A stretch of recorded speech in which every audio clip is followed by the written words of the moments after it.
En fait, on a le plaisir d'accueillir avec nous Monsieur Richard Blain, CRHA, enseignant au HEC Montréal, conseiller stratégique auprès de diverses entreprises. Monsieur Blain, je vais lui laisser, tantôt, il y aura le temps de se présenter peut-être un peu plus là, en début de présentation.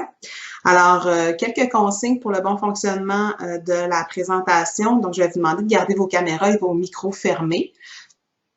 Quand vous avez une question, donc tout au long de la rencontre, là, Richard nous disait qu'il était bien à l'aise à ce qu'il y ait de l'interaction. Donc, n'hésitez pas à inscrire vos questions dans le chat à gauche. Et puis, je vais m'occuper de vous donner le tour de parole là, à ce moment-là quand on pourra, quand on voudra répondre aux questions. Je vous informe aussi que la rencontre, elle est enregistrée, donc elle sera partagée là, dans le but d'aider le plus d'entrepreneurs possible dans le contexte actuel. Donc, elle est partagée dans le réseau du groupement et sur les réseaux sociaux du groupement également. À la fin du document que M. Blain va nous présenter, vous allez avoir ses coordonnées. Alors, si pour plus d'informations ou questions, vous pourrez lui écrire directement. Alors, au nom du groupement des chefs d'entreprise, nous espérons que cette rencontre vous sera très utile. Alors, je laisse la parole à l'expert. Bonne rencontre à tous. Merci beaucoup, Claudia. Premièrement, bienvenue à tous et à toutes. Ça me fait bien plaisir de passer un petit peu de temps avec vous ce matin.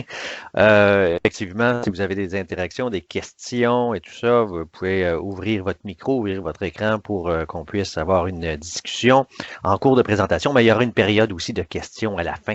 Donc, si vous voulez aussi les prendre en note et avoir des cas particuliers ou des situations particulières que vous aimeriez partager, je pense que ça va être au plus grand bénéfice de tout le monde.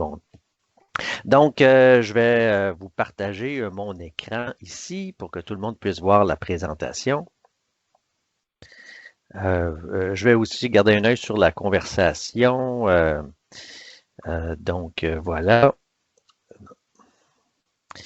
Alors, c'est ça. Quand je fais la présentation, par contre, je ne peux pas avoir un œil sur la présentation. J'imagine que, Claudia, s'il y a des interactions, vous allez pouvoir Oui, intervenir. je m'en occupe. D'accord, merci beaucoup. Donc, tout le monde voit ça à l'écran. Définir ou redéfinir sa stratégie de ressources humaines aujourd'hui. Je pense qu'il y a trois mots importants là-dedans. Il y a définir si on n'en a pas. Il y a la redéfinir si on en avait une. Puis l'autre mot important, c'est aujourd'hui. Parce qu'aujourd'hui, ben, c'est pas comme hier. Hein. Juste pour faire un petit topo, moi j'ai été un praticien en gestion de ressources humaines là, pendant à peu près 25 ans pour différentes entreprises entrepreneuriales qui ont connu des grandes croissances. Les gens se souviendront de la croissance de Renault Dépôt entre les années 90 et 2000. Quand je suis arrivé là chez Renault Dépôt, on était 600 employés. Quand j'ai quitté, on était 8000 employés. Mais ça restait quand même une grosse PME, très entrepreneuriale. Après ça, j'ai travaillé pour différentes organisations, notamment à Bouclair aussi dans le commerce de détail, où est-ce qu'on a fait le changement complètement des magasins de vente de tissus au maître à un magasin de décoration intérieure. Puis après ça, ben, ce que je me suis aperçu dans ma carrière, c'est ce que j'aimais, c'est la transformation des entreprises, puis comment rendre ces entreprises-là plus performantes. Puis avec l'expérience, ben, je me suis aperçu que c'est bien beau là, acheter des buildings, acheter de la machinerie, acheter des produits, mais ce qui va faire la grosse différence, là, c'est les gens qui travaillent au sein des organisations. Donc, depuis une quinzaine d'années, j'accompagne des entreprises en consultation, là, principalement en stratégie, puis en stratégie de gestion de ressources humaines, parce que la machinerie, des terrains, des bâtisses, on peut tous faire ça. La grosse différence, qu'est-ce qui va pour nos clients, puis pour la qualité du service du produit, bien, ça va être la gestion des ressources humaines. Donc, c'est un peu de ça qu'on va parler aujourd'hui. On va essayer de prendre un petit peu de recul, un petit peu de hauteur dans notre quotidien. Puis merci de prendre ce temps-là, cette heure-là, heure et demie, pour de sortir de vos urgences, puis regarder un peu qu'est-ce qu'on peut mieux faire. Parce que la question, c'est pas en faire plus, hein, c'est en faire mieux faire les bonnes choses. Donc, l'objectif, c'est vraiment que chacun retienne trois, quatre idées qui seraient facilement réalisables puis que vous pourriez facilement implanter dans votre organisation pour faire face à la crise actuelle et surtout à la sortie de crise. Bon, là, on ne sait pas trop quand est-ce que ça va être la sortie de crise, mais elle va arriver. On ne sera pas toujours dans la crise. Donc, ce que je vous propose, là, c'est une présentation en 5 temps. On veut juste faire un petit retour sur la pénurie de main-d'œuvre, là, comme si on pensait que ça avait disparu du jour au lendemain. Alors, on va regarder ça. On va redéfinir un peu sa promesse envers les employés. Comme on fait une promesse aux clients, c'est quoi la promesse qu'on fait envers nos employés? Après ça, une chose très importante, c'est comment attirer le talent dans notre organisation, retenir les bonnes personnes, puis l'enjeu principal en gestion de ressources humaines, c'est comment mobiliser nos ressources humaines. Et je vais avoir certains éléments clés à vous partager à ces niveaux-là. Donc, peut-être faire un petit retour sur la pénurie de main-d'œuvre. J'ai quelques graphiques pour vous, là. Bon, j'ai fait en deux temps. En 2018, à peu près 40% des PME au Canada avaient la difficulté de trouver des nouveaux employés. Puis ça avait un impact important sur le nombre d'heures travaillées. On payait plus de temps supplémentaire. Ça amenait une pression sur ces salaires et surtout, ça amenait une pression sur la croissance des organisations. Bon, là, il y a plein de monde qui ont plus de job. Le taux de chômage est extrêmement élevé. En 2020, et qu'est-ce qui arrive? Ben, qu'est-ce qui arrive? Quand on regarde ça, les fondamentaux au niveau de l'emploi, ils n'ont pas changé. C'est-à-dire que qu'est-ce qui fait qu'un taux de chômage plus élevé ou moins élevé? C'est sûr qu'il y a l'activité économique. Là, présentement, est à la baisse. Pour ceux qui se souviennent de 2008, on avait eu toute une crise économique aussi. Mais ceux qui avaient... Est-ce que vous aviez de la difficulté d'embaucher avant 2008? Toutes les revues, tous les journaux d'affaires entre 2004 et 2008, ça parlait de quoi? Ça parlait de pénurie de main-d'œuvre, difficulté d'embauche, etc. Donc, devinons qu'est-ce qui va se passer l'année prochaine, en 2021. Ben, fondamentalement, vous voyez la croissance de la population au Canada, dans le graphique ici, là, entre aujourd'hui et 2030, la croissance est quasi nulle. Alors, ce que ça veut dire, c'est qu'on n'a pas la main-d'œuvre active au Canada, au Québec, pour supporter la croissance économique. Aujourd'hui, c'est sûr qu'on a un choc économique important, puis on va le subir pendant plusieurs mois. Bon, là, je n'ai pas de boule de cristal, vous autres non plus. 6 mois, 12 mois, 18 mois, c'est très possible. Mais est-ce que la croissance de la population ne sera pas plus élevée? Et quand on va être en sortie de crise, en retour économique, ben, il n'y aura pas plus de monde. Donc, ce que ça veut dire, c'est qu'il faut commencer à se préparer maintenant à attirer les bonnes personnes dans nos organisations, puis les garder. Des pistes de solutions, hein, on peut regarder ça rapidement. Premièrement, c'est sûr qu'il faut simplifier nos façons de faire. Il faut se concentrer sur les activités à haut potentiel et à haut rendement. Je vous ai ramené le graphique, là, ce qu'on appelle la matrice de BCG, qui regarde deux axes principalement. Premièrement, votre part de marché. Probablement plusieurs d'entre vous l'avez déjà vu, ce graphique-là. Les parts de marché, est-ce qu'on a une part élevée de marché ou une part faible de marché?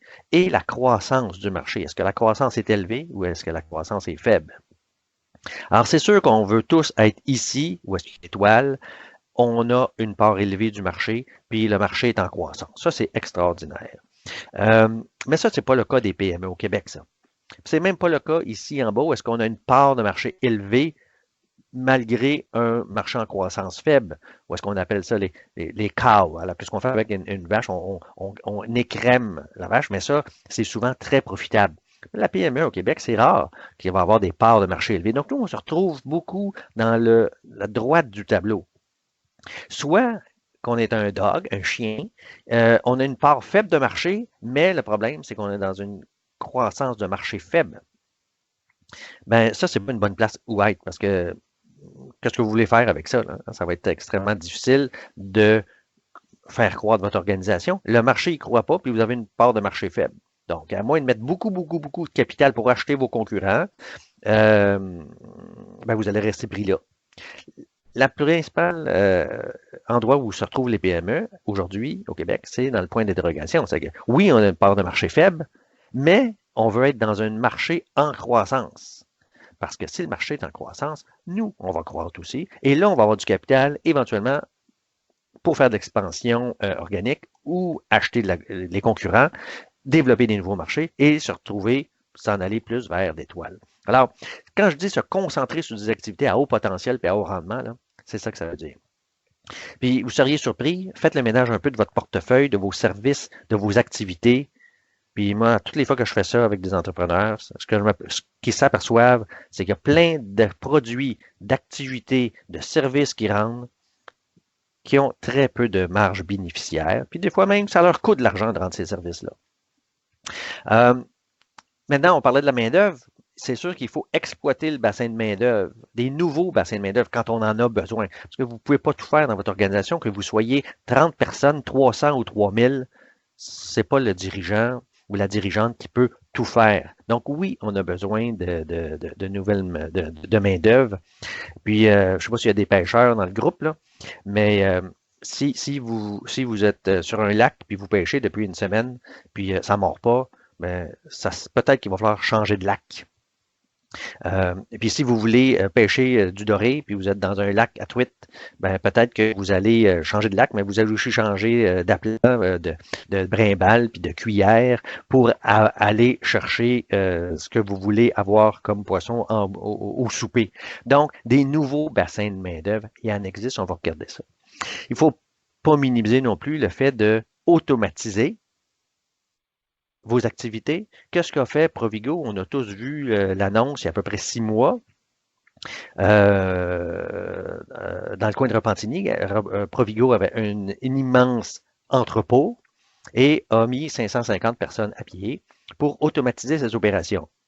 Ben, je peux vous dire qu'aujourd'hui, l'entrepôt de Provigo fonctionne à plein régime parce qu'elle est à 95% automatisée.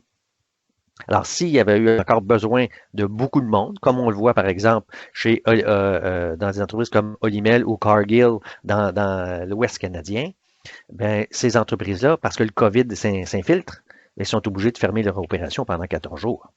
Donc, ça, c'est problématique. Donc, c'est sûr que c'est un aspect à plus long terme, mais le problème de main-d'œuvre, on l'a dit, il s'en ira pas. Il faut automatiser. Puis aussi, penser à impartir des activités. Avec quel partenaire on veut danser? Avec quel partenaire on peut avoir des alliances pour impartir des activités qui ne sont pas core à notre business, qui ne sont pas au cœur de notre business.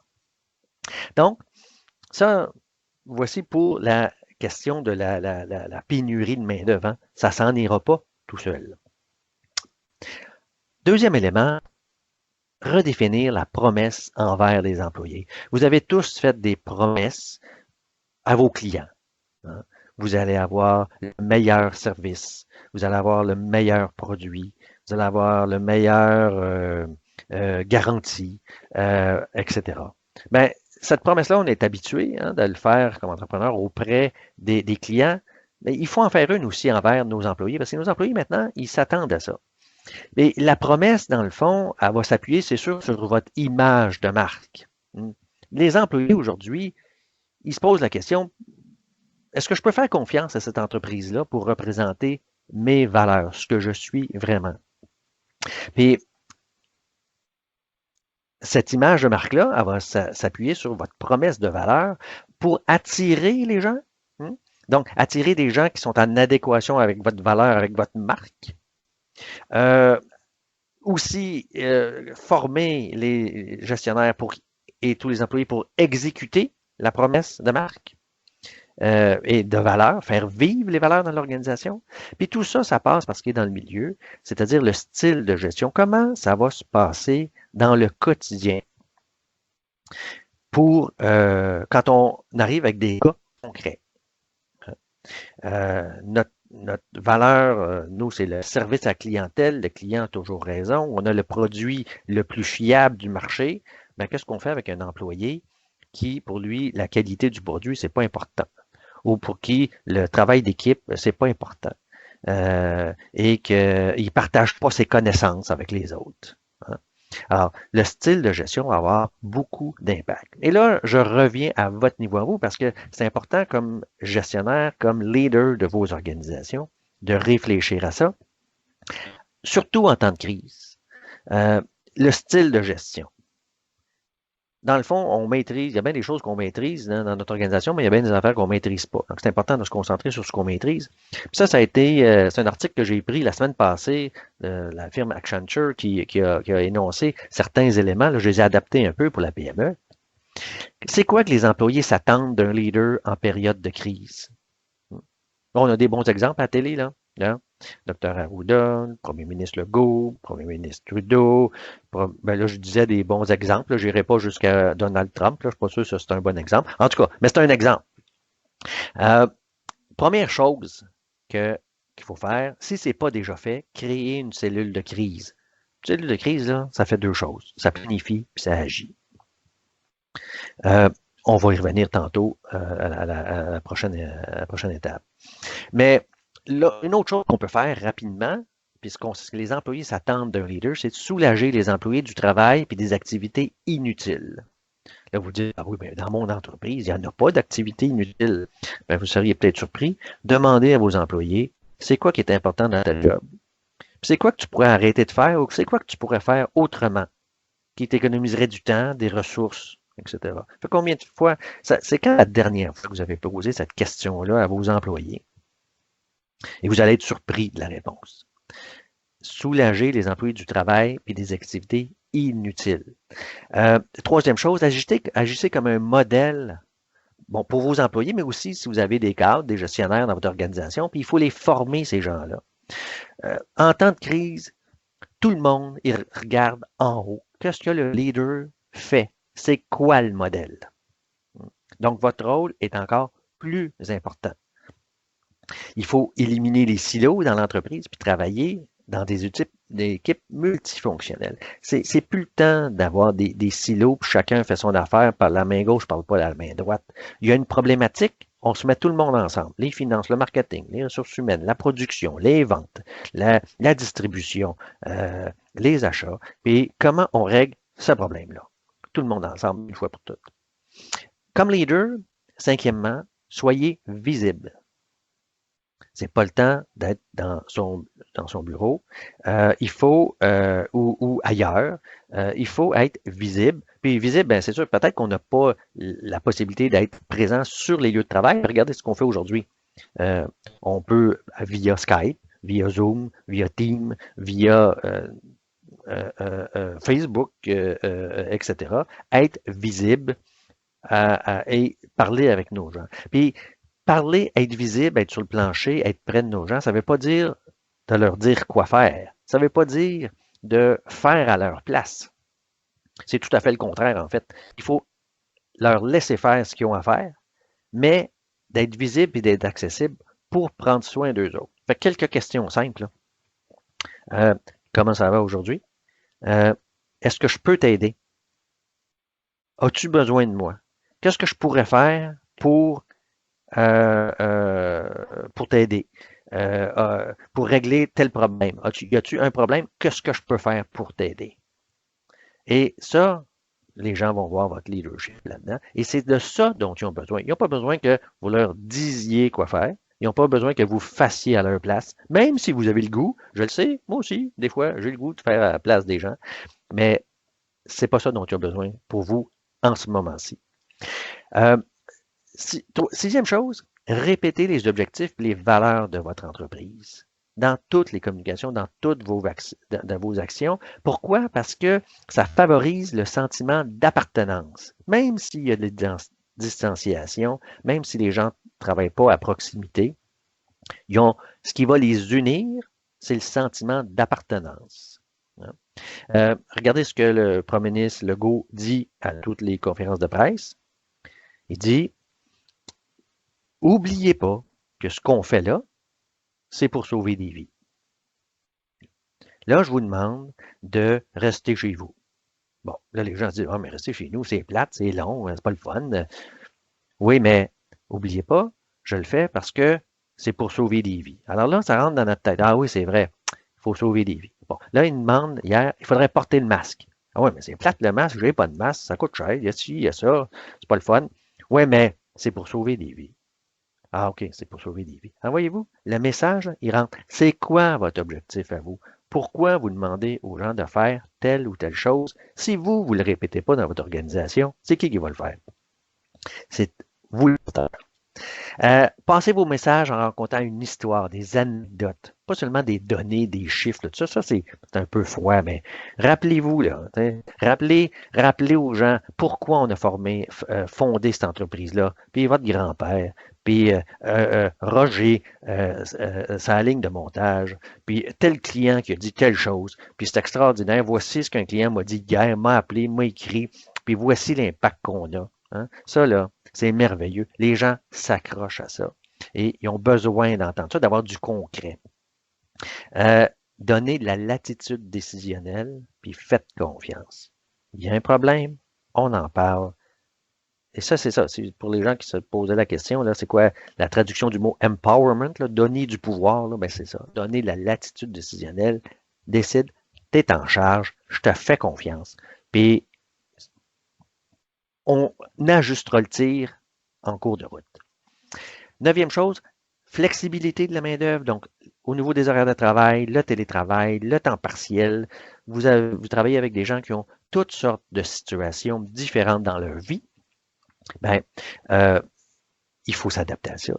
Puis, dernière étape, puis ça, on ne le mentionne pas assez souvent, malgré les urgences, puis je suis convaincu que vous êtes en urgence, tout le monde, réservez-vous du temps. Je dis 2 heures. 2 heures par jour pour réfléchir puis vous préparer pour l'avenir. Parce que tout le monde est dans l'urgence dans votre organisation. Il n'y a personne qui pense à la semaine prochaine, le mois prochain, dans 6 mois, dans 1 an.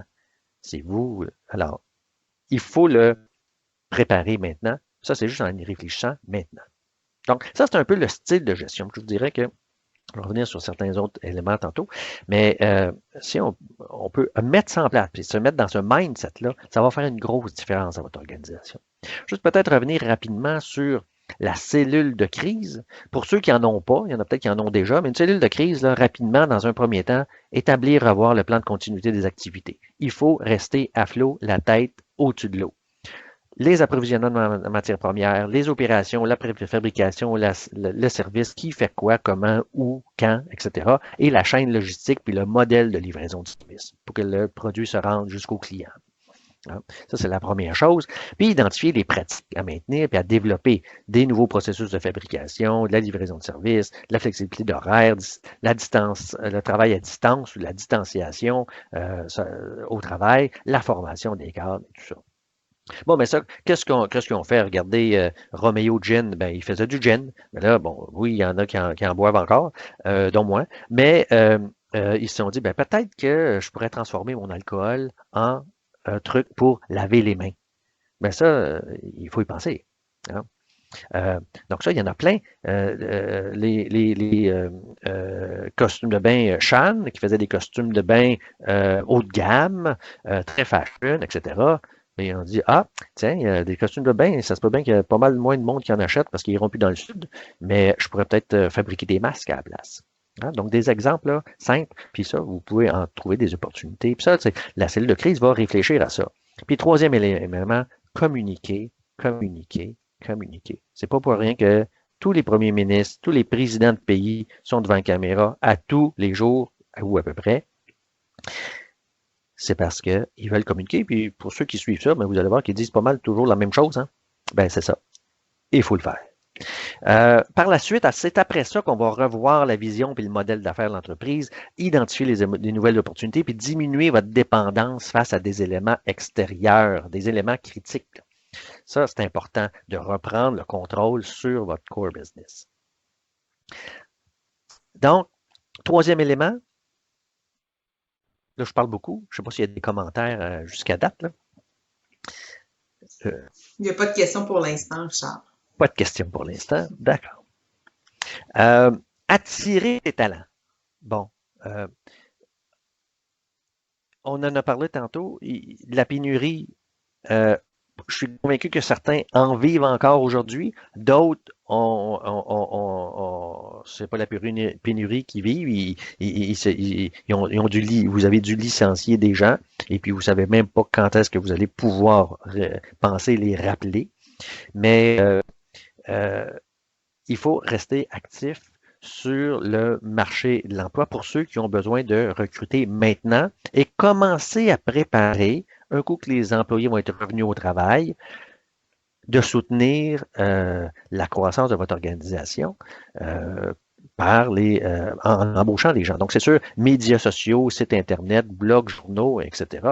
Ce sur quoi je veux attirer votre attention, c'est d'optimiser vos ressources à l'interne. On a toujours l'impression que on n'est jamais prophète dans son pays, puis les gens de l'externe, c'est toujours la nouvelle, les sauveurs, puis des nouvelles choses, mais dans le fond, il en coûte 6 fois moins cher de réorienter une ressource interne que d'engager une ressource externe. 6 fois moins cher. Vos risques sont moins élevés. Vous savez à qui vous avez affaire. Vous allez promouvoir ou donner des nouveaux défis à des gens qui portent les valeurs de l'organisation. Puis la personne va vous être beaucoup plus fidèle parce que vous allez la supporter et la former dans son développement puis dans son cheminement de carrière. Puis un cheminement de carrière, c'est pas nécessairement vertical, ascendant. Ça ne veut pas dire qu'on part balayeur, puis après ça, employé, puis après ça, contremaître, puis après ça, directeur, puis après ça, président ou présidente. Ça peut être transversal. Ça peut être quelqu'un qui travaille dans le shop, puis après ça, que vous amenez au service du marketing, puis après ça, qui s'en va faire un stage au niveau des ventes ou poursuivre sa carrière au niveau des ventes. Pourquoi? Ben, c'est sûr, la personne va connaître le produit intimement, puis toute la mécanique du fonctionnement de l'organisation. Et ces gens-là vous sont beaucoup plus fidèles.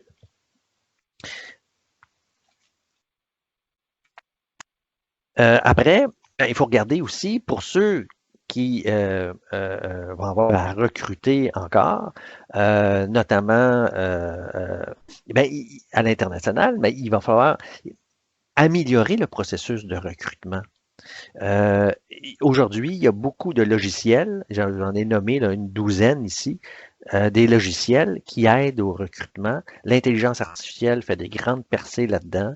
L'objectif, c'est d'augmenter la rapidité de recrutement, d'élargir le bassin et de sélectionner des gens qui ont vraiment un fit avec l'organisation.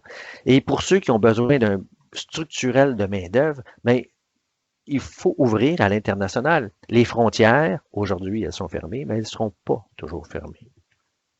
Et il y a plein de bassins. On le voit dans l'agriculture. Le Québec s'est longtemps basé sur le recrutement à l'international pour des travailleurs au niveau de la culture dans les champs, la récolte. Ça va continuer et même s'accentuer dans plusieurs autres sphères d'activité. J'avais un client il y a quelques années dans l'ouest de Montréal et un des critères de sélection du contremaître, c'est de parler espagnol parce que tous les employés sur la chaîne de montage étaient des Espagnols et c'est une entreprise pharmaceutique dont je parle. Ils ne cueillaient pas des fraises dans des champs. C'est pour vous dire que la pénurie de main-d'œuvre, ça fait longtemps qu'elle est là et elle va continuer aussi. Donc, recruter à l'international, c'est une possibilité également. Et ça, il y a des agences qui peuvent vous aider à faire ça, notamment des agences gouvernementales. Mais moi, je dis souvent, attirer, c'est bien, mais retenir, c'est mieux. Hein? Parce qu'essayer de remplir un seau d'eau avec un trou dedans, on dépense énormément d'efforts et c'est toujours à recommencer. Puis vous vous dites, comment ça se fait donc que je suis toujours en train de recruter, puis on n'arrive pas à garder notre monde? C'est une grande question, ça. Les gens sont plus fidèles aujourd'hui. Hein? Alors, il faut retenir, mais pour retenir, il y a un secret, c'est qu'il faut mobiliser. Bon, ça veut dire quoi, ça, mobiliser? La mobilisation, là, je vais donner une petite définition ici. C'est un sentiment d'attachement des employés à leur travail, à leurs collègues, puis à l'entreprise. Donc ça veut dire que pour le même prix, là, pour le même salaire, vous payez quelqu'un 15 pièces de l'heure, 16 pièces et demi.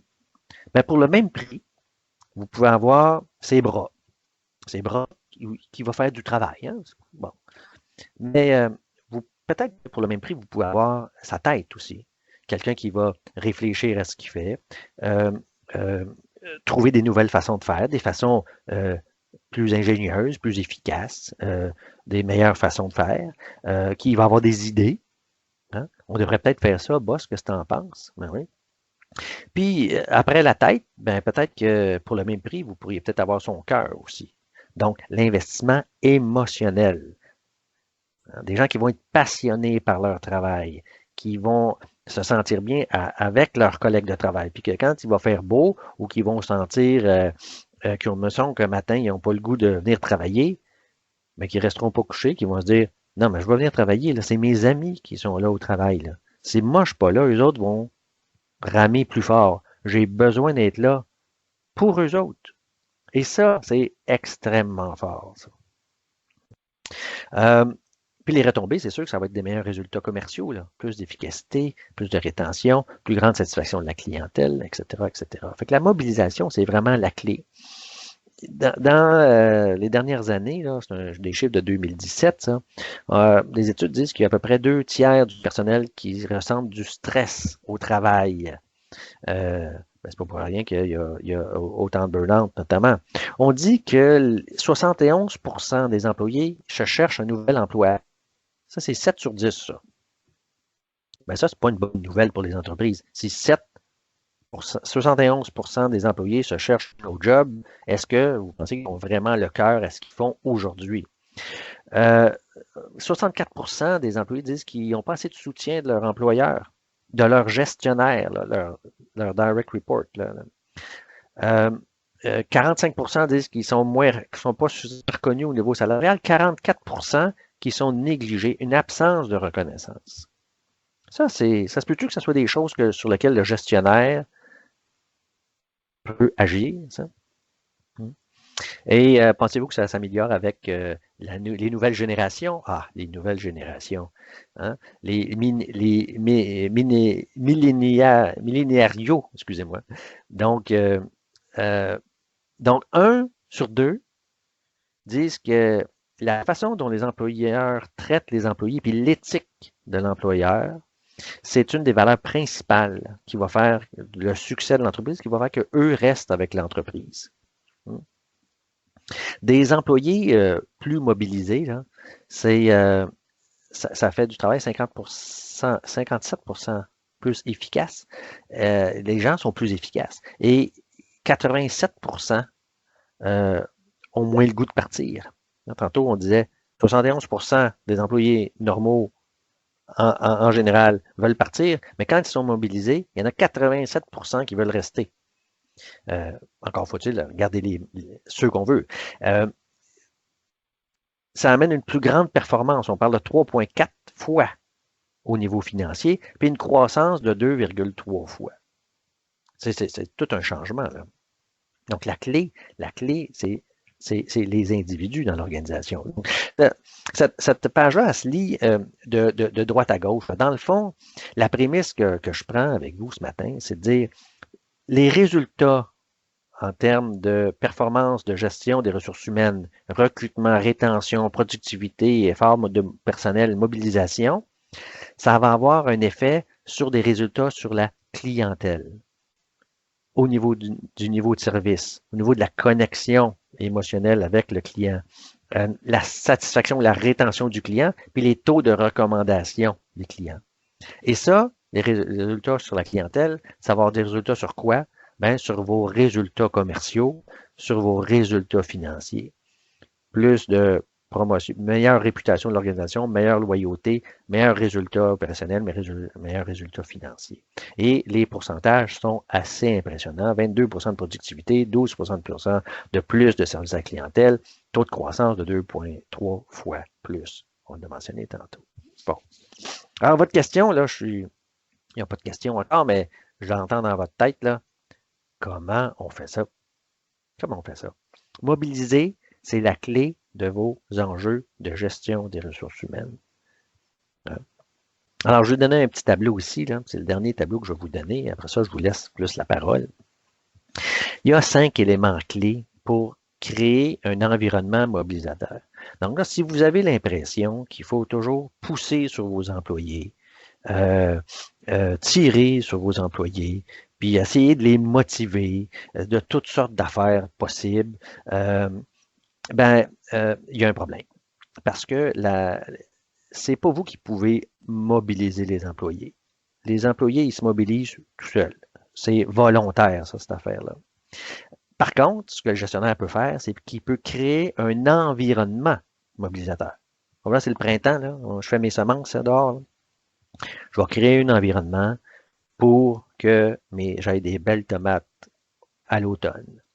Bon, une bonne terre, un bon engrais, un bon ensoleillement, un bon arrosage, pas trop, puis ça va donner des résultats. Fait que ça, c'est ça le rôle du gestionnaire, dans le fond. C'est un peu le rôle du jardinier. Là. Créer l'environnement pour que euh, le monde puisse offrir le meilleur d'eux-mêmes. Je vous propose 5 catégories. J'ai mis en bleu peut-être des éléments que je trouve plus pertinents, notamment là, dans les PME, puis peut-être dans votre contexte aujourd'hui de crise. Euh, donc, les 5 éléments, c'est faire un travail qui est significatif. Ça, les gens, c'est extrêmement important pour eux autres. Ils veulent donner du sens à leur travail.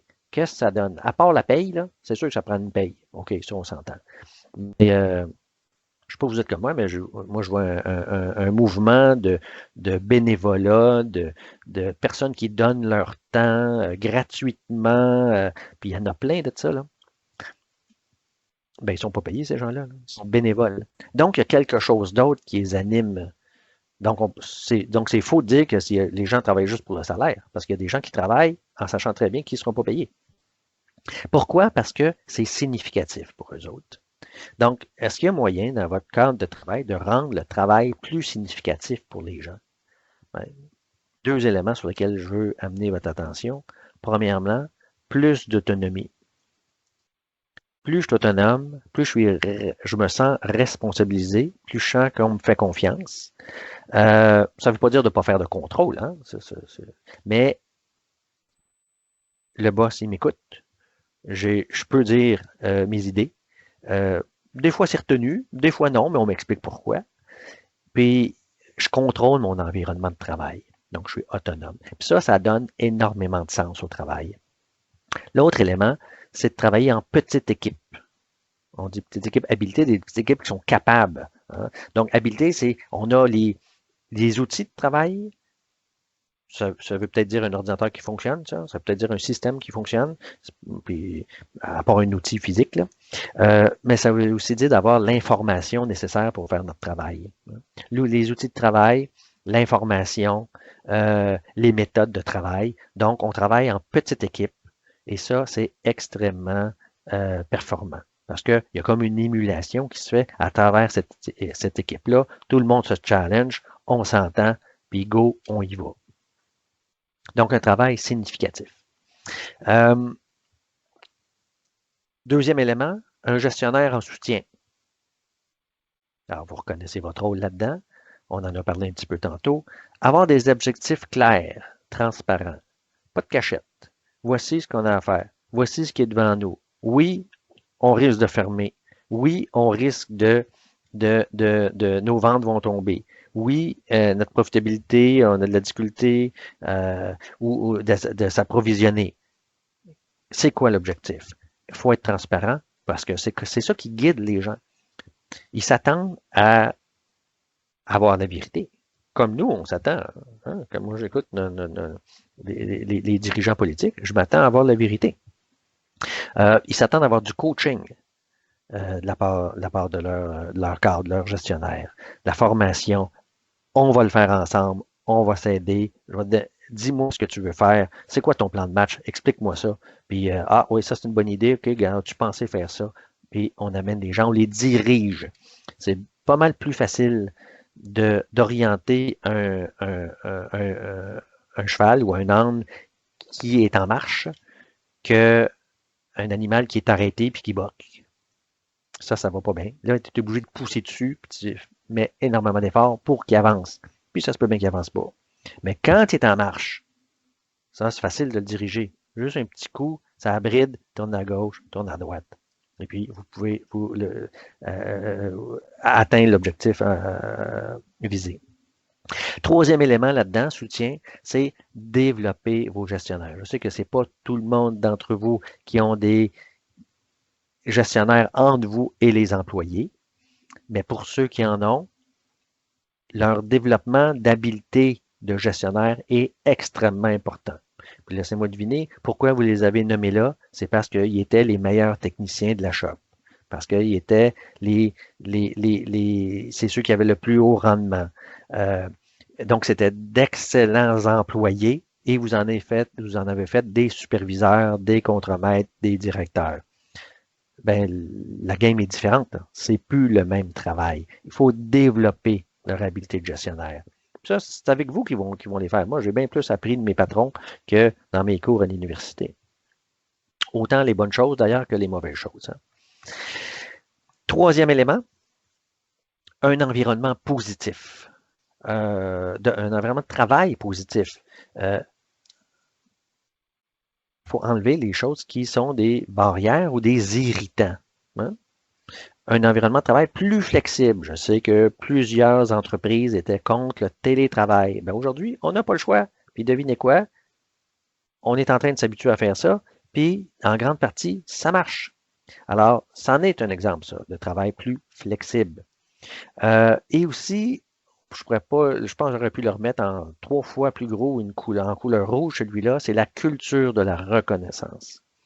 Reconnaître l'apport de chacun. Tout le monde n'a pas les mêmes talents, les mêmes compétences, mais ce qu'on veut, c'est que tout le monde amène quelque chose au party. Que tout le monde amène une couleur distinctive ou un élément qui va faire que on avance par en avant. Donc, reconnaître ça, reconnaître l'individu, reconnaître les efforts, reconnaître les bonnes façons de faire, puis aussi reconnaître les résultats, mais pas juste reconnaître les résultats. Là. Tout ce qu'on a mentionné aussi avant. Puis ça passe par vous, plus présent, ça passe par un petit mot à tous les jours, mais ça passe aussi par donner plus d'autonomie, notamment, c'est de la reconnaissance. Je reconnais que tu es capable de le faire, puis j'ai confiance en toi. Quatrième élément, offrir des occasions de développement. C'est vrai pour toutes les générations, mais encore plus pour les plus jeunes générations. Ils veulent pas juste une job, ils veulent pas juste un salaire. La question qui se pose, c'est qu'est-ce que je vais apprendre, moi, dans cette organisation-là? Comment je peux me développer? Et ça passe par la formation, du soutien continu au travail. La formation, ça n'a pas besoin d'être structuré en classe formelle. Ça se fait au jour le jour, sur le tas, comme on dit. Donc, développer cette culture d'apprentissage-là, ben, ça veut dire que on dit au monde, ben, on est en train de l'apprendre comment le faire. Là. Moi, comme patron, je n'ai peut-être pas toute la solution. Mais on va l'essayer. On va essayer ça. Nos chances sont bonnes, sont moins bonnes. Mais ce qui vient avec la culture d'apprentissage, c'est le droit à l'erreur. Puis ça, je sais qu'on a de la misère avec ça, mais il faut avoir le droit de se tromper. L'important, c'est pas de se tromper 2 fois, c'est la même affaire. C'est d'apprendre de nos erreurs. Puis de dire, ben voici, maintenant, ce qu'on va faire, c'est ça, on sait que ça ne marche pas, on va faire d'autres choses. Dernier élément, je vais terminer avec ça avant d'ouvrir les périodes de questions. Un leadership digne de confiance, encore là, ça se ramène à vous, à votre réalité. Une mission et des objectifs clairs, cohérents, qui est en ligne avec votre historique, qui est en ligne avec votre valeur, de la transparence et de l'honnêteté. Il faut dire, appeler un chat un chat. Et même quand on a des décisions difficiles à prendre. Puis le travail des employés qui fait du sens pour eux. Ça veut dire d'avoir une discussion avec vos employés, puis dire, bon ben, toi, c'est quoi que tu veux faire dans la vie, là? Qu'est-ce qui fait du sens pour toi?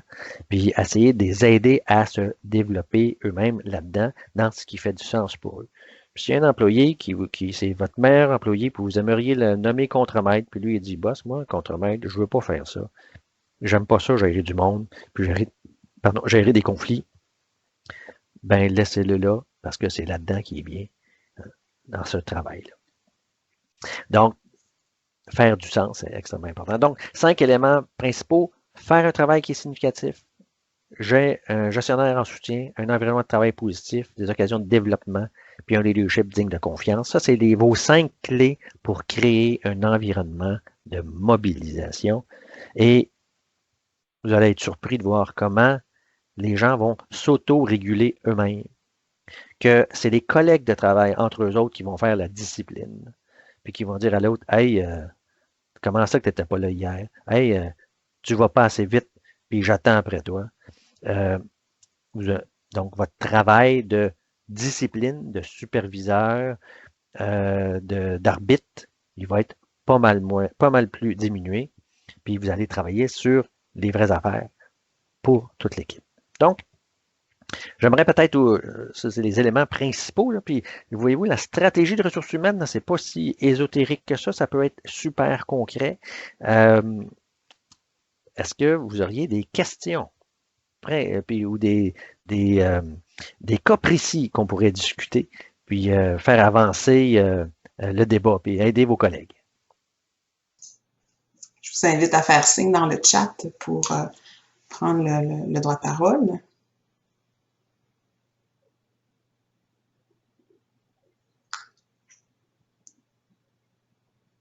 C'est silencieux, Richard.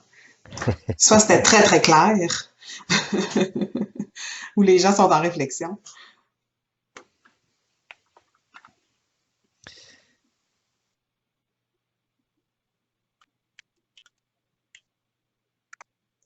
Oui, Philippe. Oui, donc c'est correct si je le dis de vive voix. Oui, Oui, certainement. c'est parfait, oui. Euh, on faisait beaucoup de socialisation, là, je dirais. Là. On avait des clubs sociaux, là, puis on avait une journée annuelle de barbecue pour point Oui. d'arrêt, santé, sécurité, santé au travail, harcèlement psychologique et tout, là, puis on s'assurait d'avoir un bon contact avec nos employés. Là, on est en situation de pandémie, fort probablement. Pour la prochaine année, il n'y aura pas d'activité sociale tolérée. On fait quoi avec ça? Oui, bonne question, ça. Donc, le fait de socialiser ou permettre aux employés de socialiser ensemble, c'est sûr que c'est une formule gagnante. Hein. Que ce soit un barbecue, que ce soit avec la famille, avec les conjoints et les conjointes, juste les employés entre eux, party de Noël, etc., etc. Souligner le départ à la retraite d'un tel, bon, etc. Moi, je pense que ces éléments-là sont encore vrais. C'est encore bon, ça. Mais ce qui va changer, c'est le moyen. Parce qu'il faut se remettre dans le contexte où ce qui était bon avant est encore bon. Mais on ne peut plus le faire comme avant. Donc, il faut le faire différemment. En fonction des différentes régions, ça va se déconfiner plus ou moins vite, etc., avec masque, pas de masque, bon, tout ça. Là, on va commencer à déconfiner des petits groupes de 5, après ça va être 10, après ça va être 20, après ça va être 50. La question, c'est, on ne sait pas trop quand est-ce que ça va se passer. Qu'est-ce qu'on peut faire aujourd'hui avec ce qui nous est permis de faire? Est-ce qu'on peut... puis, ça se peut qu'on n'ait pas la bonne réponse, mais si vous posez la question aux employés, qu'est-ce qu'ils ont le goût, eux autres? Hein? Puis un groupe de 5, c'est différent d'un groupe de 100. Hein? Donc, ici, on est 30, là, puis on voit que, bon, à partir de 25-30, là, puis je le vois quand j'enseigne à l'université, c'est la même chose, ça commence à être plus difficile. Mais peut-être c'est des petits groupes qu'il faut faire ensemble. Donc, moi, je vous encourage à mettre ces questions-là sur la table et à dire aux employés, avec le moyen que vous prenez pour communiquer avec eux actuellement, moi j'aimerais ça, ça me semble que ça serait le fun de se voir. Là. Il y en a-tu qui ont des suggestions? Il y en a qui vont en sortir. Puis Skype, ça peut être une façon. Hein. Merci.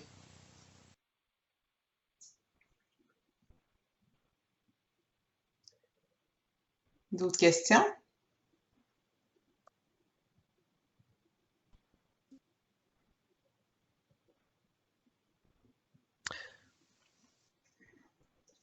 Richard, moi, ce que j'aimerais, c'est que j'ai bien aimé hier, on s'est parlé pour la préparation. J'ai Oui. bien aimé quand tu nous as parlé par rapport à la mobilisation, quand on fait front contre un ennemi. J'aimerais Ah peut-être oui, que tu donnes cet exemple-là. exactement. Ben moi, l'exemple que je donnais, c'est quand j'étais à la petite école, là, au primaire. Moi, j'ai grandi à la rive sud de Montréal, puis il y avait une école francophone. Puis après ça, à côté, il y avait une école anglophone. Bon, ben, qu'est-ce qui se passait, vous pensez? Euh, ben, on se rencontrait, là, c'est le bord de la clôture, là, hein. Puis là, ben, on avait comme, de part et d'autre, comme un ennemi commun, hein. C'est drôle comme, tout d'un coup, une gang de petits-enfants, principalement des petits gars là, qui voulaient se battre, là, ben, euh, tout d'un coup, on était tous rendus chums puis solidaires parce que l'ennemi était de l'autre bord de la clôture. Ben, il n'y a pas mieux pour rallier des troupes que d'avoir un ennemi commun, hein. Enfin, on pourrait dire un ennemi commun, mais on pourrait dire un but commun, si on élargit un peu le concept, là. D'avoir un but commun. C'est quoi le but commun? Donc, c'est c'est de ramener les opérations le plus vite possible, c'est de livrer vos services, c'est de ramener les gens au travail, c'est de faire votre part dans la reprise économique, c'est de sauver l'organisation, les emplois. Bon, il y a un but commun là, qu'il faut trouver, et plus il va être communiqué ce but commun-là, plus les gens vont se rallier à ce but commun-là et vont vouloir volontairement contribuer. Plus besoin de pousser dessus, plus besoin d'essayer de les motiver. C'est volontaire. Et c'est ça qu'il faut développer chez les individus, ce volontariat-là. Merci. Monsieur Martin Grenier, allez-y. Oui, bonjour. Moi, j'ai plusieurs départements dans mon équipe et puis euh, je travaille beaucoup pour la mobilisation. C'est très intéressant ce que vous dites. C'est extrêmement passionnant, mais en même temps, je trouve que quand on laisse la parole puis qu'on donne le choix des gens de dire ce qu'ils pensent, à un moment donné, à force de leur dire, de leur laisser cette chance-là, ça finit qu'à un moment donné, ils regardent le département de l'autre puis ils disent, ben là, moi, dans l'autre département, ça marche pas, c'est parce qu'ils font telle affaire, moi, je changerais ça, puis Ouais. je me dis, à un moment donné, la mobilisation fait en sorte que j'ai comme l'impression, des fois, que je me retrouve, je suis le seul employé, je viens avec des boss autour de moi. Je me dis, comment qu'on peut faire une mobilisation qui va faire en sorte qu'il faut qu'ils respectent aussi ce que les autres départements font avec la chance qu'on leur donne, puis avec les erreurs qu'ils vont faire, sans qu'ils portent un jugement trop sévère à l'égard de ce département-là. Ben oui, parce que vous avez tout à fait raison. C'est bien plus facile de blâmer les autres que de se regarder, nous, que ce qu'on fait, hein? Et ça, on le voit même au niveau politique, là. On ne fera pas de politique, mais le président américain, c'est pas mal ça qu'il fait, là. C'est toujours la faute des autres, c'est jamais sa faute à lui. Bon, mais ça, c'est un peu dans la nature là, humaine de regarder ça. Donc, le rôle du patron, du dirigeant, c'est pas nécessairement d'ouvrir tous les commentaires à tout le monde, puis qu'on réinvente toutes les roues, là. Il faut encadrer ce débat-là. Donc, il y a des moments où il faut regarder ton département, ta job. Toi, qu'est-ce que tu peux améliorer? Qu'est-ce qu'on peut faire de mieux? C'est quoi tes suggestions dans ton carré de sable à toi? Il faut le définir, le carré de sable. Okay? Et de temps en temps, là, on fait des rencontres transversales. Là, on met tout le monde ensemble, ou un représentant par département, ça peut être ça, un volontaire, puis dit, bon, ben, comment on peut travailler sur les joints? Parce que pour ceux qui font un peu de mécanique, là, dans une voiture, c'est toujours où est-ce qu'il y a le joint que ça coule, là, hein? Le moteur fonctionne super bien, la transmission fonctionne super bien, mais c'est où est-ce qu'il y a le joint entre le moteur et la transmission, c'est là que ça coule. Ah, parce que les gens qui s'occupent du moteur, ils connaissent très, très, très bien le moteur, puis ils font un très beau moteur. Les gens qui connaissent la transmission font des très bonnes transmissions, puis ça fonctionne très bien. Mais il n'y a personne qui pense aux Moses de petits joints entre les deux, parce que ça appartient à personne, ça. Donc, à ce moment-là, on va travailler avec un représentant par département. Vous avez plusieurs départements. C'est-à-dire, comment on travaille ensemble? C'est quoi les liens? Puis comment on peut améliorer ça? Mais ça ne se fait pas à tous les jours. C'est dans des moments précis, parce que la grande majorité du temps, c'est on va essayer d'améliorer notre produit à nous, notre fonctionnement à nous dans notre équipe. Donc, il faut encadrer ça. C'est un peu ça mon élément de réponse, là. Merci. Merci. Guy Cahouette, à ton Oui, tour. bonjour. Peut-être une question en deux volets, préoccupation. En jeu de communication, on est multisite. En jeu de communication avec les employés de tous les niveaux, est-ce qu'il y a des outils technologiques ou des manières de faire que vous suggérez pour que l'information aille jusqu'en bas et remonte jusqu'en haut? Et deuxième point, on a établi une réunion annuelle d'employés depuis quelques années qui prenait de l'envergure à chaque année. J'ai l'impression que cette année, qui est due à fin mai, début juin, j'ai l'impression que cette année, je vais avoir de la misère à susciter le même engouement si on y va au niveau technologique. Si vous avez des suggestions ou des idées par rapport à comment faire une bonne réunion annuelle d'employés dans ce contexte-là. Oui. Ben, c'est une excellente question, puis la préoccupation bien légitime, là. Ben, les outils de communication qu'on a aujourd'hui, ben, c'est ceux qu'on utilise là, présentement, Skype, Zoom,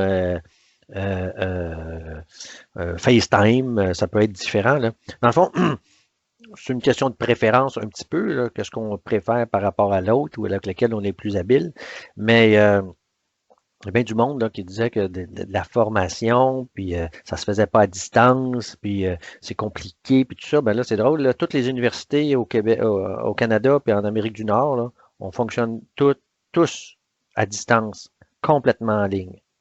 Puis je peux vous dire, ça fonctionne. Donc, il faut adapter les outils. L'outil, c'est un moyen.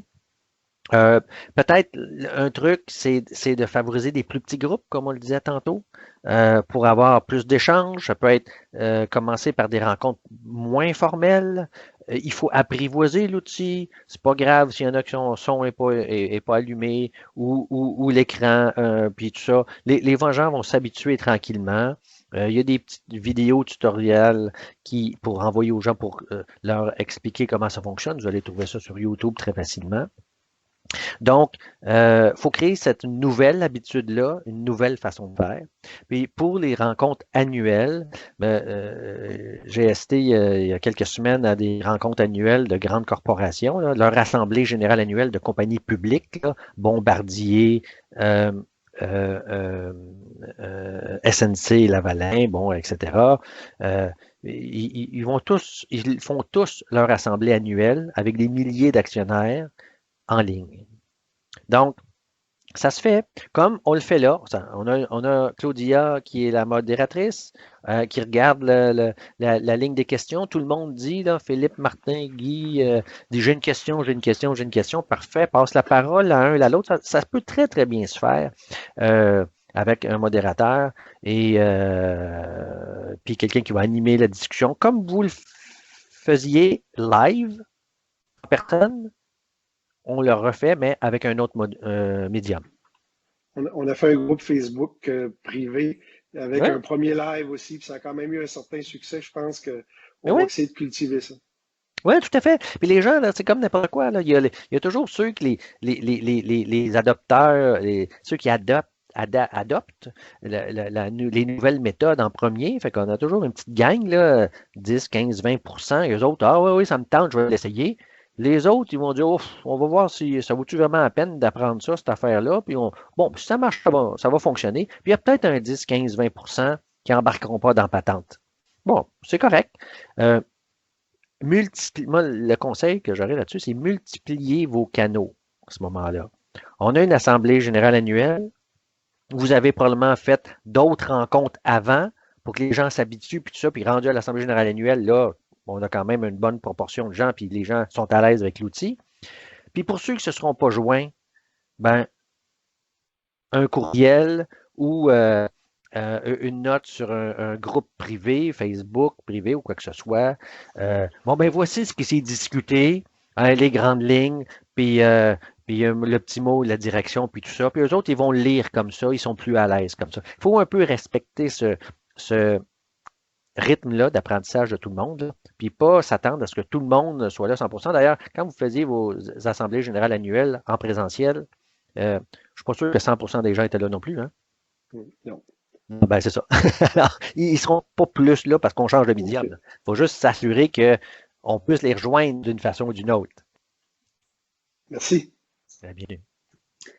Monsieur Martin Dallaire? Oui, bonjour, vous m'entendez bien? Oui. J'ai une question, c'est plus concernant le recrutement. On avait de la difficulté, dans le fond, avant la COVID, avec le taux de chômage qui était bas, Oui. de recruter.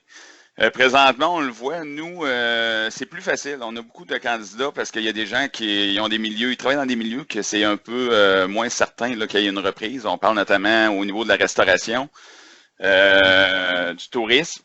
Fait que nous autres, on voit une opportunité dans le fond, puis ce qu'il faut faire dans notre cas, c'est de profiter de ça, puis de profiter de promouvoir, de dire qu'on est une entreprise sécuritaire. Mais vous parliez de taux de chômage.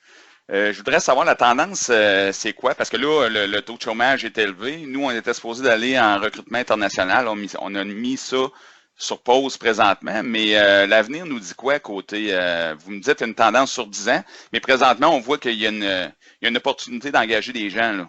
Oui, c'est ça. Mais c'est une bonne question. Bon, la tendance sur 10 ans dont je parlais, c'était sur la croissance de la population. C'était pas sur le taux de chômage. Hein. C'est que sur la croissance de la population, la seule chose que je disais, c'est que la population sur 10 ans, la population active, là, elle va être proche de zéro au Québec.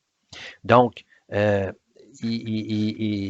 n'aura pas de nouvel apport net de main-d'œuvre. Okay.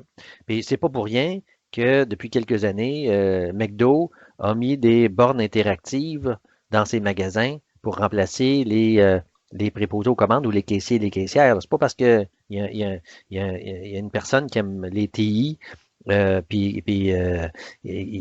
qui voulait faire la promotion de ça dans ses magasins. C'est parce qu'ils savent McDo a de la difficulté d'embauche partout en Amérique du Nord. Et ils se sont dit, ben, on va faire quoi? On va fermer nos magasins. À Val-d'Or, le McDo ouvre seulement le jour parce qu'ils n'ont plus d'employés pour travailler la nuit. À Québec, à Sainte-Foy, à Québec et à Lévis, Kentucky Fried Chicken, PFK, a fermé ses magasins. Ashton se plaint de la même chose parce qu'ils se disent si ça continue, on ne sera plus capable d'embaucher du monde. Bon, ben ça, c'est il y a quelques mois. Donc, c'est sûr que là, à l'international, c'est plus difficile à cause des restrictions au niveau des frontières d'embaucher des gens. Les frontières, ils vont réouvrir, comme on le disait. Donc, il faut garder ces canaux-là ouverts. Si vous avez de la main-d'œuvre disponible actuellement, puis moi j'ai mon fils qui travaille dans la restauration, effectivement, on ne voit pas le temps où ça va revenir. Ben on peut les embaucher. Assurez-vous par contre que c'est pas juste un entre-deux, que les gens ne prennent pas juste ça en attendant. Parce que là, oui, aujourd'hui, il y en a de la main-d'œuvre disponible. Mais il faut que ça soit un plan, là, pas juste pour 6 mois, pour 1 an, mais quelque chose de les gens s'engagent dans votre organisation, puis ils choisissent ce changement de carrière-là pour un bon bout. Bon, là, ils vont vous dire oui, mais en tout cas, il y a façon d'aller choisir dans cette disponibilité-là des gens qui vont être vraiment plus décidés à faire un changement de carrière que d'autres, là, qui c'est juste en attendant. Le taux de chômage, pour répondre à votre question directement, ben, là, on ne le sait pas. Tout est question de reprise économique. À quelle vitesse l'économie du Québec, d'Amérique du Nord, mondiale, va reprendre. Et ça, ben, j'en ai pas de boule de cristal. J'ai lu beaucoup d'études dernièrement, là, dans les dernières semaines, dans les derniers jours. 6 mois, 12 mois, 18 mois. Aujourd'hui, c'est à peu près dans cet horizon-là qu'on parle. Mais je ne peux pas vous donner ben plus de réponses que ça.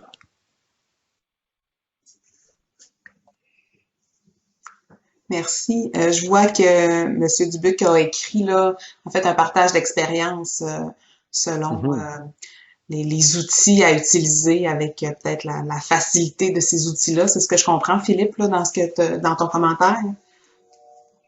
Exact. Donc, c'est noté là, par ordre peut-être de facilité d'utilisation. Donc, téléphone, grosse Facebook privé, Facebook Messenger, pour des one-on-one, Zoom, Team, hein, tout à fait, tout ça fonctionne. Moi, je les ai tous utilisés. Ça fonctionne très bien.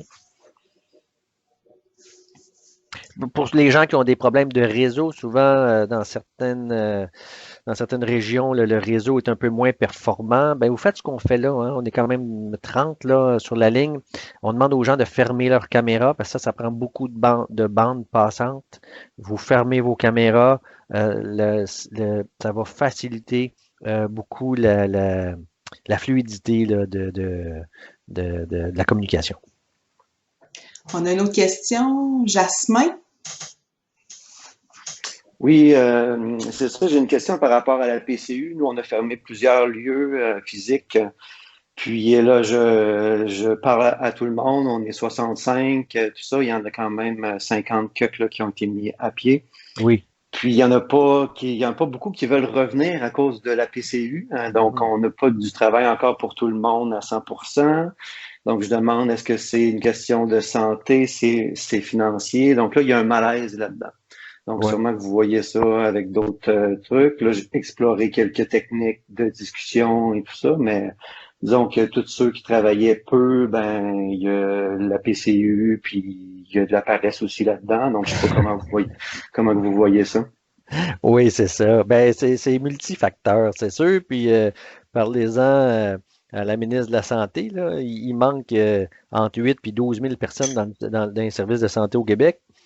Ben, c'est du monde, hein, ça. Et puis, ben, dans le fond, c'est quoi?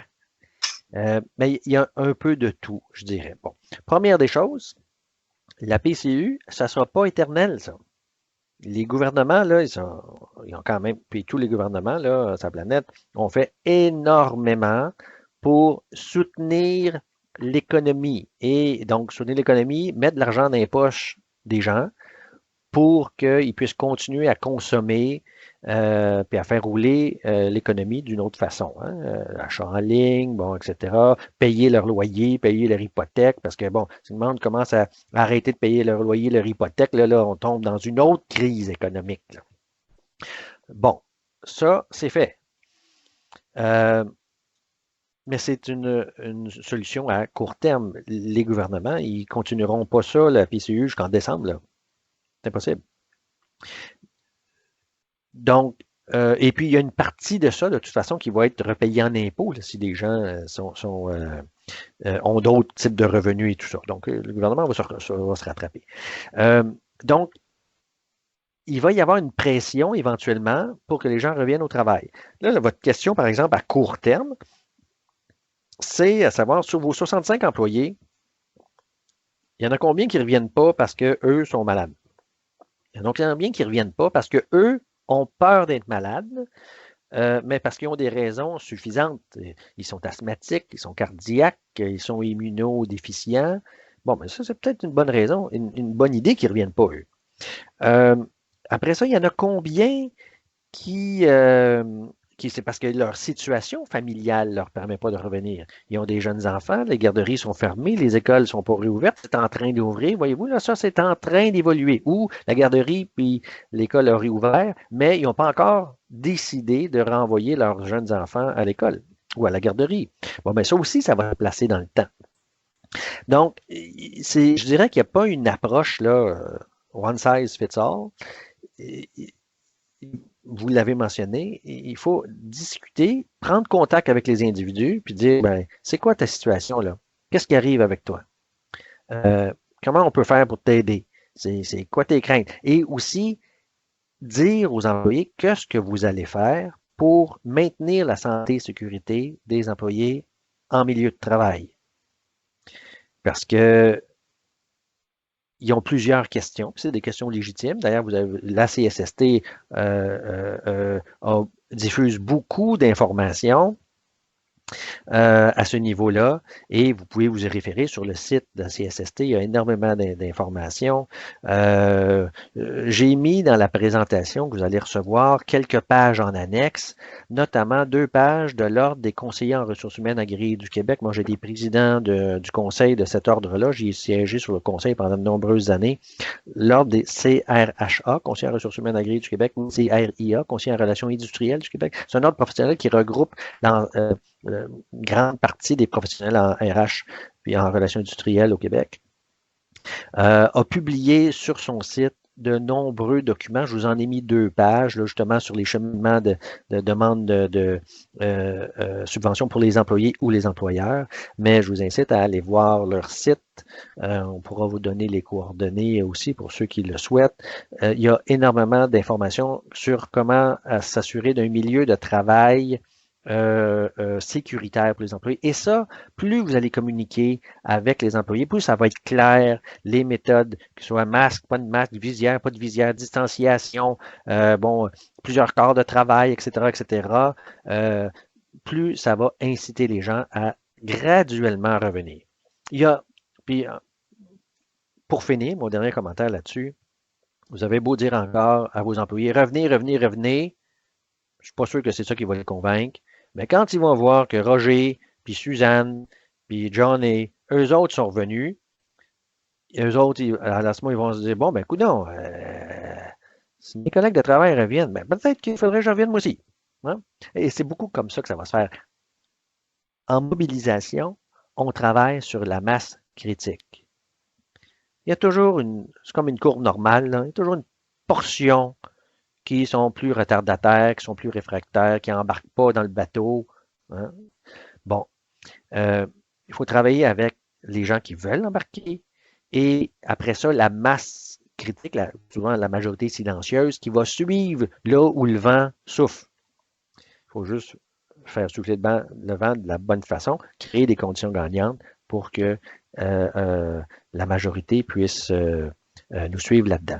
Claudia a mis justement là sur le fil de conversation l'adresse électronique de l'Ordre des CRHA, donc ordrecrha.org. Vous allez trouver énormément d'informations là-dessus. Est-ce qu'il reste des questions? Commentaires, partages? Moi, j'aimerais entendre quelques exemples là, de peut-être d'un partage de certains d'entre vous qui ont fait des choses qui trouvent que ça marche.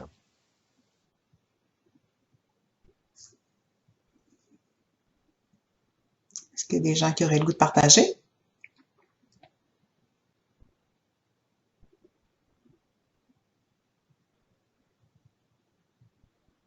Oui, moi, c'est Alexandre Terrien.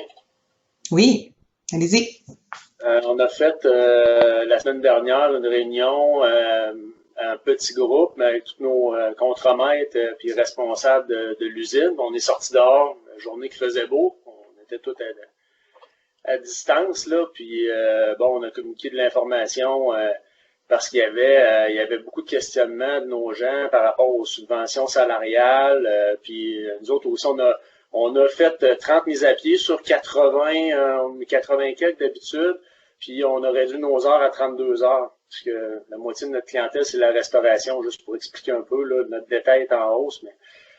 Donc, là, il y avait beaucoup de questionnements des gens, pourquoi on ne paye pas 40 heures, puis l'entreprise est subventionnée, puis là, nos contremaîtres étaient confrontés à beaucoup de challenges de la part des gens, de plancher, puis ils n'étaient pas assez informés, mais juste le fait de faire ça dehors, de prendre le temps de se réunir, puis de se parler, de leur donner, puis je me suis posé la question, là, comment tu vois ça, on va-tu passer à travers, si t'as compte, tu sais, ça l'a animé, puis j'ai trouvé que la mobilisation qui sortait ces gens-là qui sont dans le middle management, beaucoup, était comme au-delà de mes attentes, là.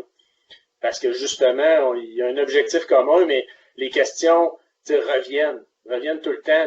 Même s'il y a des choses qu'on a l'impression qu'on a dites, on a communiqué. J'ai fait une vidéo sur notre Facebook justement d'entreprise à l'interne où je l'ai écrit dans le journal. Les messages se rendent pas toutes, puis en plus l'information est changeante. Là aujourd'hui, c'est les masques. Qu'est-ce qu'on fait avec les masques?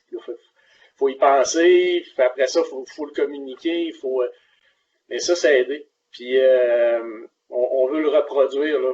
Puis je dirais que dans les derniers jours, là, en regardant les médias, je n'ai pas tant d'exemples à vous donner, mais on peut peut-être s'inspirer un petit peu de ce que les écoles primaires font, là. Les professeurs, là, puis les directions ils ont été vraiment imaginatifs pour donner un environnement aux enfants c'est sûr que c'est encore là, ils ont réduit les groupes, ils ont mis des espaces, mais pour que ça demeure dynamique, parce qu'eux autres, ils peuvent, avec les enfants, là, à l'université, peut-être que ça allait peut-être plus facilement de tout s'organiser à distance comme on est là en ce moment, mais pour les écoles primaires, là, ils sont pas rendus là.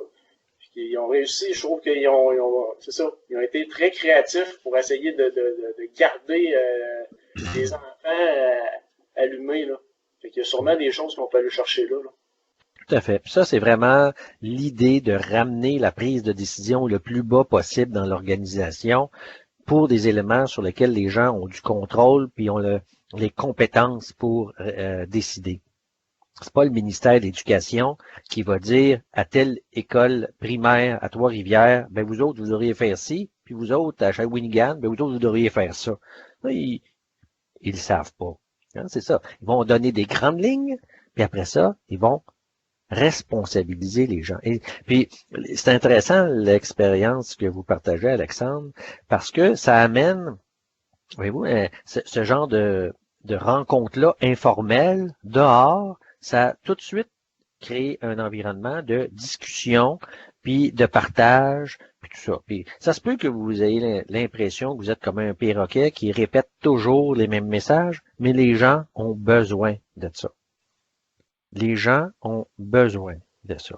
Ils ont besoin de se faire rassurer, de se faire dire, c'est ça la direction qu'on prend. Puis pour nous, votre sécurité, c'est l'affaire la plus importante. Bon, ça, c'en est une, ça. Okay? Ou pour nous, l'important, c'est telle chose. Bon, le maintien des emplois. Peu importe. Mais ça en prend un, mais il faut le répéter. Puis après ça, on laisse les gens s'exprimer. Puis les masques, là, la situation des différentes villes, des différentes régions ne sont pas la même. Pour nous, qu'est-ce que ça veut dire, ça? Est-ce qu'on va obliger le port de masque dans notre usine, dans notre centre de distribution? Bon.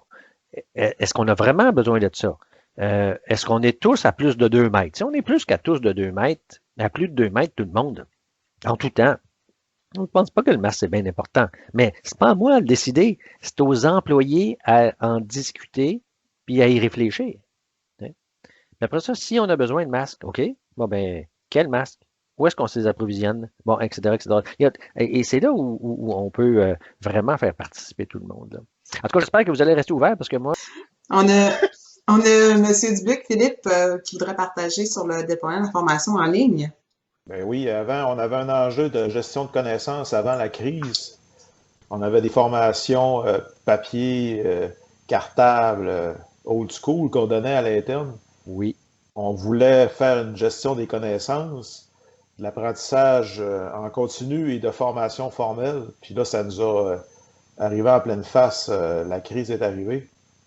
Nous, c'était un contexte qu'il y avait du monde qui travaillait, puis il y a du monde qui était à la maison sur la subvention salariale du 75%. Fait qu'on s'est dit, on pourrait-tu les porter à contribution, ces gens-là? Fait que on a fait des équipes, une équipe de 5 personnes pour préparer la formation en ligne. Fait il y a des employés boîte à lunch, là, qu'on dirait, là. Mais on s'est aperçu que des millénarios, ils savent pas mal plus de choses qu'on pense. Fait que on les a apportés à contribution. Puis on a déployé en ligne nos affaires dans d'une semaine avec la plateforme Moodle. Oui. Que toutes les universités, ou presque, et toutes les cégeps, ou presque, utilisent déjà. Fait que c'est une plateforme ouverte, gratuite. Oui. Je le répète, gratuite, fait que ça prend du jus de bras, mais technologiquement parlant, il y a des options qu'on peut acheter, là, mais à très faible coût. Fait qu'on a tout déployé ça. C'est une plateforme extrêmement mature, puis c'est une vraie gestion virtuelle là, de classe, là, et de participants et de cohortes. c'est vraiment performant, mobile, limite, là. Fait que moi, c'est un très bon succès qu'on a. Oui, tout à fait. Puis, je connais Moodle, c'est vrai que ça fonctionne très bien. Vous pouvez aussi utiliser YouTube. Hein? Moi, je fais des capsules sur YouTube. Ça fonctionne aussi très bien. Vous avez besoin d'un téléphone, vous avez besoin d'une tablette ou de votre ordi. Vous vous enregistrez, tout ça. Vous pouvez même utiliser PowerPoint. Il y a des fonctionnalités avec PowerPoint ou si vous avez un document comme on le fait là, ce que vous avez présenté, c'est un document PowerPoint, j'aurais pu enregistrer ma voix par-dessus les différentes pages et après ça, l'envoyer dans différents formats.